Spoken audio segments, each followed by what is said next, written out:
Apakah perusahaan Anda termasuk ke dalam jenis usaha ini?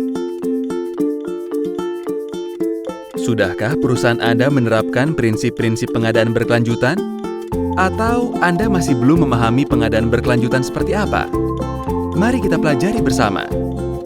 Pengadaan berkelanjutan tidak hanya sekedar CSR, namun lebih kepada tanggung jawab perusahaan dalam memastikan produk dan layanan yang dijual telah mempertimbangkan aspek sosial, lingkungan, dan ekonomi, di mana saat ini sudah menjadi tren global.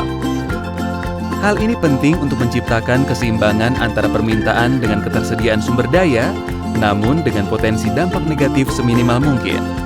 Dengan melakukan pengadaan berkelanjutan, banyak peluang yang dapat diraih perusahaan. Di antaranya, tumbuhnya nilai karyawan terhadap isu keberlanjutan, meningkatnya kepercayaan investor, dan memberikan impresi positif kepada publik dan konsumen. Kalau perusahaan Anda belum menerapkan prinsip-prinsip keberlanjutan, sudah sebaiknya kita sama-sama ikuti panduan praktis ini. Faktor penting pada tahap awal adalah menanamkan nilai-nilai keberlanjutan ke dalam nilai perusahaan yang terbagi dalam 3 komponen besar, yaitu 1. Strategi dan tata kelola, 2. Pengembangan produk, 3. Pemasaran dan komunikasi.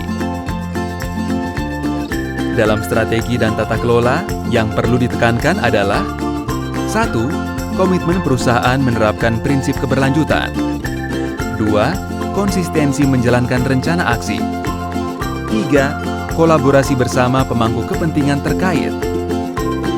Dalam pengembangan produk, perusahaan dapat mulai mempertimbangkan 1. Unsur-unsur keberlanjutan, 2. Keterlacakan proses produksi, 3. Mekanisme sertifikasi. Hal lain yang juga penting adalah mengenai pemasaran dan komunikasi. Perusahaan didorong untuk dapat mengedukasi publik dan konsumen serta menyediakan laporan keberlanjutan.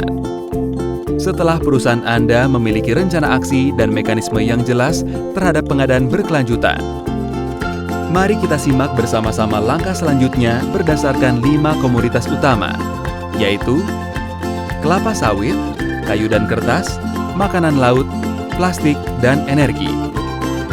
Komoditas pertama adalah kelapa sawit.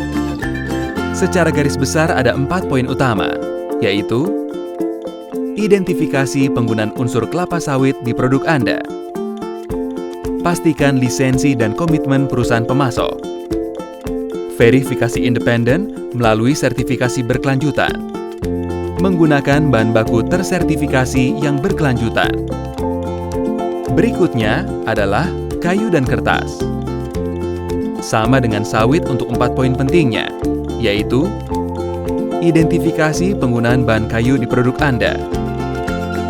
Periksa lisensi dan legalitasnya. Verifikasi alur produksinya. Pastikan produk kayu dan kertas Anda bersertifikat. Kemudian, untuk sektor makanan laut, yang harus diperhatikan adalah memahami makanan laut bersertifikasi atau identifikasi. Gunakan makanan laut tersertifikasi. Pisahkan makanan laut tersertifikasi. Dan mulai untuk mengedukasi konsumen Anda. Untuk komoditi selanjutnya adalah sesuatu yang sering kita temukan sehari-hari, yaitu plastik. Perusahaan dapat memulai untuk mengurangi penggunaan plastik, mencegah kebocoran limbah plastik di alam, mengganti bahan baku plastik dengan bahan lain yang lebih ramah lingkungan. Isu yang tidak kalah penting dalam hal keberlanjutan adalah penggunaan energi seefektif dan seefisien mungkin. Seperti komoditas lainnya, mulai identifikasi penggunaan energi dalam perusahaan Anda. Lakukan audit dan evaluasi kinerjanya sehingga transparan dan mudah dipantau. Menindaklanjuti hasil dan rekomendasi audit.